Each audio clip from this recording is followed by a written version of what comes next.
ফুল যখন ফোটে তখন কেউ বাধা দিয়ে রাখতে পারে না। ফুল ফুটে গেছে, ফুল ফুটে গেছে। এখন আমরা ঘ্রাণ নেব, সুঘ্রাণ নেব, এই অপেক্ষায় আছি। যেদিন আপনারা রেজাল্ট দেবেন, রেজাল্ট পাবেন, নিশ্চয়ই একটা সুঘ্রাণ পাবেন। এইটা আমার বিশ্বাস, সৃষ্টিকতার উপর বিশ্বাস। সৃষ্টিকতা অবশ্যই নির্ধারিত করে রেখেছেন কারা কারা নির্বাচিত হবেন। নবাব সিরাজউদ্দৌলা, সিরাজউদ্দৌলা নেই, আম্মা জানেন নবাব, দুর্দান্ত অ্যাক্টিং করছে। আমি তো অবাক হয়ে গেছি, বরিশালের এত ভালো অ্যাক্টিং করে কিভাবে আমাদের জ্যাকি আলম। কিছু বলো।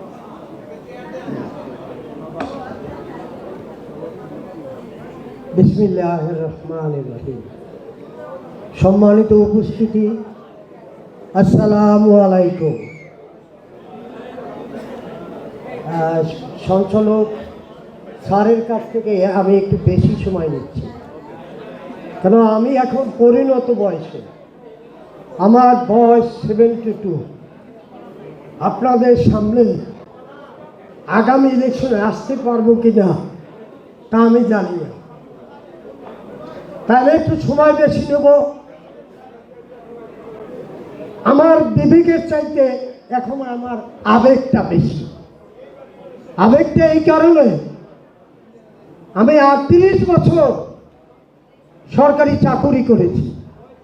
তারপর থেকে 2011 সাল থেকে আজ অবধি আমি সেই কাজই করে যাচ্ছি। আপনাদের আমি সেবা দিতে চেষ্টা করেছি যতটুকু পেরেছি আমার লেখার মাধ্যমে। জানি না এই কাজের মধ্যে যদি আমার কোনো ভুল ত্রুটি হয়ে থাকে তাহলে আমাকে নিঃশর্তে ক্ষমা করে দেবেন। হয়তো এইরকম একটা অভূতপূর্ব সমাবেশ আমার কপালে নাও থাকতে পারে। পরিশেষে দুটি কথা বলবো। আমাদের মধ্যে একটা ভুল বুঝাবুঝি আছে।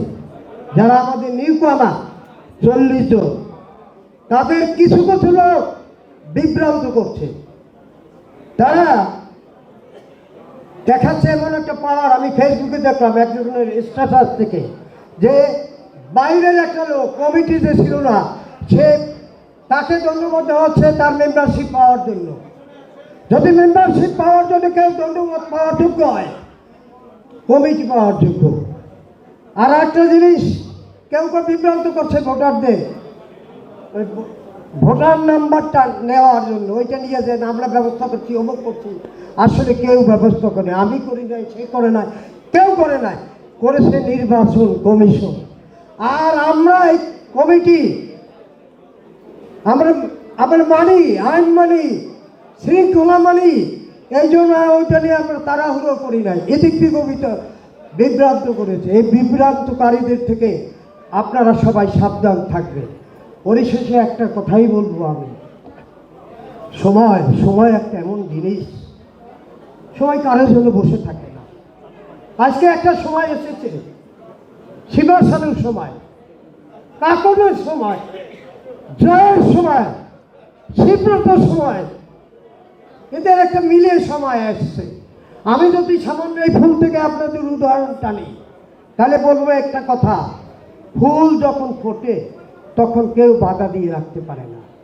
ফুল ফুটে গেছে, ফুল ফুটে গেছে। এখন আমরা ঘ্রাণ নেব, সুঘ্রাণ নেব, এই অপেক্ষায় আছি। যেদিন আপনারা রেজাল্ট দেবেন, রেজাল্ট পাবেন, নিশ্চয়ই একটা সুঘ্রাণ পাবেন। এইটা আমার বিশ্বাস, সৃষ্টিকতার উপর বিশ্বাস। সৃষ্টিকতা অবশ্যই নির্ধারিত করে রেখেছেন কারা কারা নির্বাচিত হবেন। ধন্যবাদ সকলকে।